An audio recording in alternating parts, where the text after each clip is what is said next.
podcast, The Storyteller's Secret, Persuasion through Narrative. Welcome back to the English Oasis. We've talked about small talk, and we've talked about the sound of influence.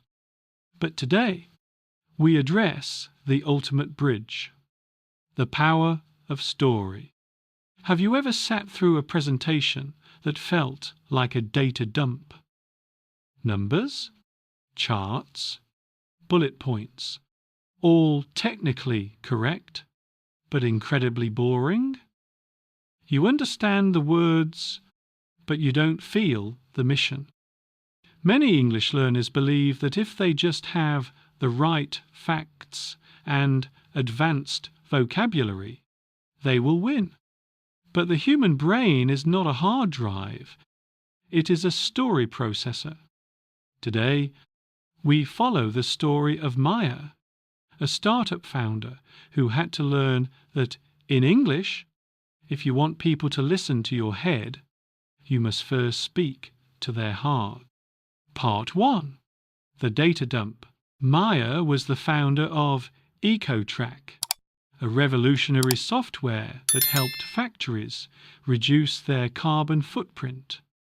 She was a genius in environmental science and a solid C1 level English speaker. She knew every technical term in the industry. But Maya had a problem. She was losing investors. Every time she stood on a stage to pitch her company, she would open her laptop. She would show a slide with 15 different bar charts. She would say, "Our algorithm improves efficiency by 22, 4%, reduces thermal waste by 15%, and integrates with existing ERP systems via an API." To Maya, this was beautiful. It was the truth. But to the investors, it was noise. Their eyes would glaze over. They would check their watches. They heard the English, but they didn't hear the meaning. Maya fell into the expert's trap. She assumed that because she was excited about the data, everyone else would be too. She was speaking professional English, but she was failing at persuasive English. The breaking point came at a major tech summit in London. Maya had 5 minutes to pitch to a group of top-tier investors. She practiced her grammar for weeks. She made sure her dieth sounds were perfect. She delivered her data flawlessly. When she finished, the lead investor looked at her and said, "Maya, I believe your numbers, but I don't care. Why does this matter to me tomorrow morning?" Maya was devastated. She realized she was treating her audience like a computer that needed an update, rather than a group of humans. She went to see a mentor, an old storyteller named Elias. He told her, "Maya, facts are the bones, but stories are the flesh. Without a story, your facts are just a skeleton. You are giving them the what, but you are completely ignoring the why and the who." Elias explained a psychological concept called neural coupling. When you tell a story, the listener's brain starts to mirror the speaker's brain. If you tell a story about a struggle, the listener feels the struggle. If you just give data, the listener's brain stays in analysis mode, which is a critical, judging mode. Maya realized she had been inviting her investors to judge her data, rather than join her mission. She needed to stop being a data reporter and start being a narrative architect. She had to learn the hero's journey framework for a business pitch. She had to learn how to translate her percentage points into human heartbeat. Part 2. The Hero's Journey, business version. Elias gave Maya a simple but powerful secret. In your story, you are not the hero. Your product is not the hero. Maya was confused.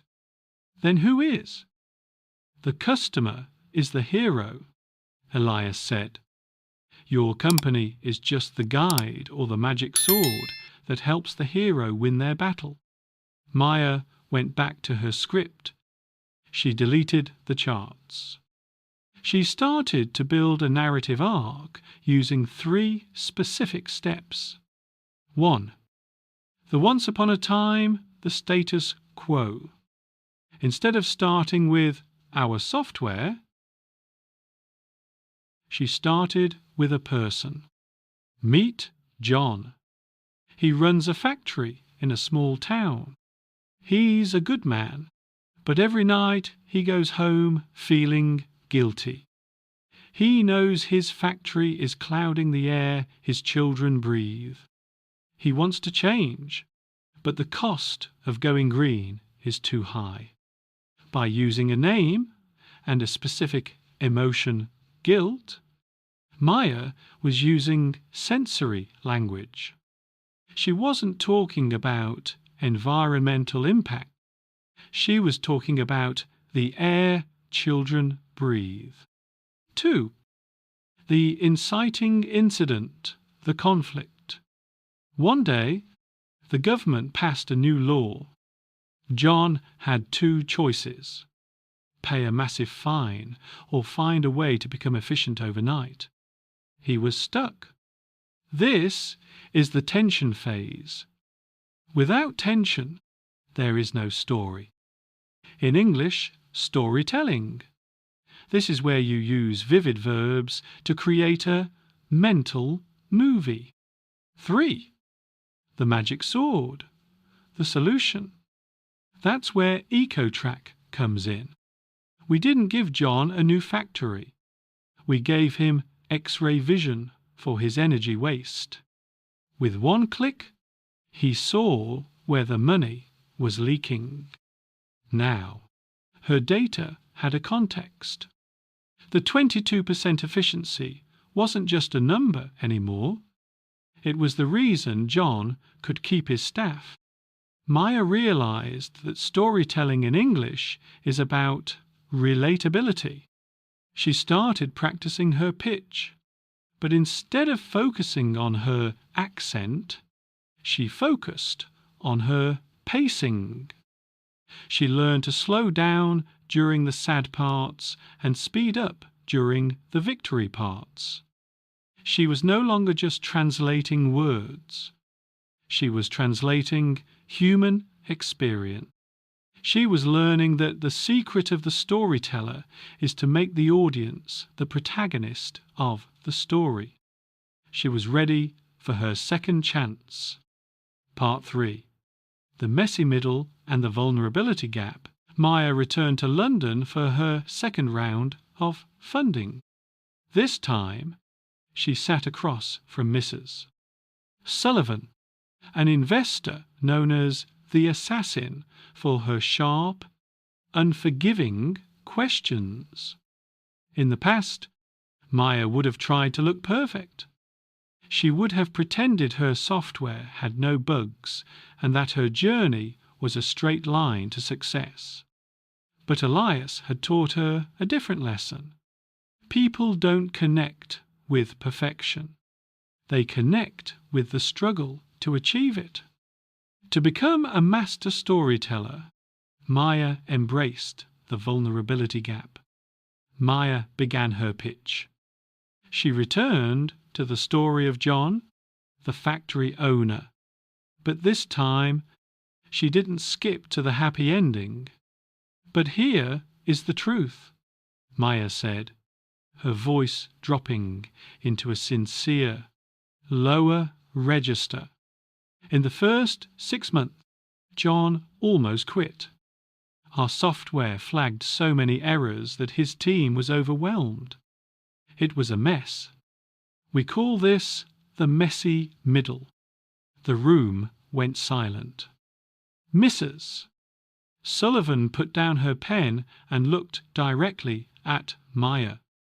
This is where Maya used emotional contrast. In English, when you dare to describe failure using vulnerable adjectives like overwhelmed, frustrating, or messy, you are building cognitive trust with your audience. The listener thinks, if she is this honest about the failure, she must be telling the truth about the success. Maya continued, we didn't ignore the mess. We spent nights on the factory floor with John's engineers. We rewrote the interface from scratch. We struggled together. And that struggle is the reason our software is now resilient. She used a technique called the pivot of transformation. She took her greatest weakness and used it to explain her greatest strength. This is the smartest way to handle red flags. You turn your scars into medals. Mrs. Sullivan interrupted. Maya, stories are nice, but how do I know this scales? Can you handle 10 000 factories? This was the data trap. If Maya went back to reading boring charts now, she would break the emotional spell. Instead, she used the micro to macro transition. That's a fair question. Maya smiled. If we can solve this for John, we can solve it for the 10 000 Johnses across Europe facing the same pressure. The data says 22% efficiency, but the story says 10 000 families can breathe cleaner air while keeping their jobs. She didn't ignore the data, but she placed it inside a human shell. She was using narrative transportation to take Mrs. Sullivan away from cold spreadsheets and into a future she could actually see and feel. For the first time, the investor nodded. She realized that her English didn't need to be fancy. It needed to be authentic. When you tell a true story about a struggle, your brain automatically finds the right words. Maya had crossed the vulnerability gap. She understood that being open about challenges wasn't a sign of weakness. It was her most powerful tool for persuasion. But the final challenge remained. How to turn this emotional connection into a hard call to action that no one could refuse. Part 4. The strategic bridge from heart to head. Maya could feel the energy in the room. The story of John had hooked Mrs. Sullivan emotionally. But in high-stakes business, emotion gets you in, logic signs the check. Maya knew she had to build the strategic bridge. This is the moment where a storyteller connects the human narrative back to the business objective. If she stayed too long in the story, she would look like a dreamer. If she jumped too fast to the numbers, the story would feel like a trick. She used a technique called the data anchor. John's success wasn't just a miracle, Maya said. It was the direct result of the 22% efficiency gain our algorithm provided. That 22% is the difference between a factory closing its doors and a factory expanding into 3 new cities. By anchoring the data inside the consequence, she made the number feel alive. She was no longer just reporting a statistic. She was explaining a survival mechanism. But Mrs. Sullivan had one more hurdle. What is the moral of the story for my investment? Maya used the sensory conclusion. Instead of using abstract words like profitability, she used words that painted a picture. The moral isn't just about software. It's about future-proofing. We are building a world where green isn't a luxury. It's the standard. When you invest in EcoTrack, you aren't just buying code. You are buying the seat at the table. You can see it, can't you? The green lights on every factory dashboard across the continent. She used the phrase, "You can see it, can't you?" as a rhetorical command. It forces the listener to use their own imagination to complete the story. When a listener sees the success, they stop being a critic and start being a co-author. The final step was the call to action, CTA. Most people get shy here. Maya didn't. She stayed inside her narrative authority. John has already started his transformation. We have 500 more leaders waiting in line. I'm looking for a partner who wants to write the next chapter with us. Are you ready to join the story? The room was silent for a beat. Mrs.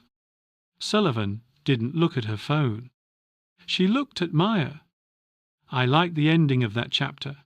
Maya. Let's talk about the terms. Maya walked out with more than just a potential investment. She had discovered the subconscious power of narrative. She realized that English wasn't just a way to exchange information. It was a way to direct reality. By choosing the right protagonist and building a strategic bridge, she had turned a cold data dump into a global vision. She was no longer just an engineer. She was a leader. And she did it all by realizing that the most powerful person is the one who can tell the best story. Part 5. The Storyteller's Toolkit. Maya's journey changed her career forever. She didn't just get the funding. She became a spokesperson for her industry. People remembered the story of John and the messy middle. As we close this chapter, let's look at the actual tools Maya used. You don't need to be a novelist. You just need to follow the 3 pillars of narrative persuasion. 1. The name and emotion rule. Never start a presentation with the market or the company. Start with a person. Give your user a name and a specific problem. I want to tell you about name. They were struggling with problem, and it felt like emotion. By naming a person, you trigger the listener's empathy. By naming an emotion, you move the conversation from the prefrontal cortex to the limbic system. 2. The bridge phrases. To move smoothly, you need linguistic bridges. Maya used specific connectors to keep the flow natural, and that's where the numbers tell the story. Our 20% growth represents human result. It wasn't always easy. We hit a wall when problem, but that taught us lesson. If we can do this for person, imagine what we can do for industry. 3. Sensory details over abstract adjectives. Maya learned that efficiency is a boring word. A factory that hums quietly is a sensory image. Sustainability is an abstract concept. Clear blue skies over the city is a sensory detail. The exercise. Take your key business benefit and ask, what does it look like, sound like, or feel like in real life? Conclusion. Your story is your edge. Maya's secret wasn't her grammar or her vocabulary. It was her vulnerability. She realized that the most advanced English is the one that creates the strongest connection. In the Oasis, we believe that every one of you has a story worth telling. Whether you are an engineer, a teacher, or a founder, you have messy middles. When you share them, you stop being a foreign language speaker and start being a human being. Maya is no longer afraid of tough investors. She knows that as long as she has a story, she has the power to lead. She found her voice and her mission through the magic of Once Upon a Time. You've just completed the journey of the storyteller's secret. Maya went from data dump to dream builder, and now it's your turn. The Oasis challenge for this week. Take one thing you are working on, a project at work or a goal in your personal life. Write down the messy middle of that project. What was the hardest moment? Practice telling that 30-second story to a friend. Watch how their eyes change when you mention the struggle. Do you find it hard to be vulnerable in English? Share your thoughts in the comments. We want to hear your story. If Maya's journey inspired you, please share this episode with someone who is brilliant but too quiet. In our next topic, we'll follow Victor as he masters the digital polyglot, learning how to turn AI and the internet into a 24/7 personal English oasis. This is the English Oasis. Tell your story, build your bridge, and always keep the narrative alive.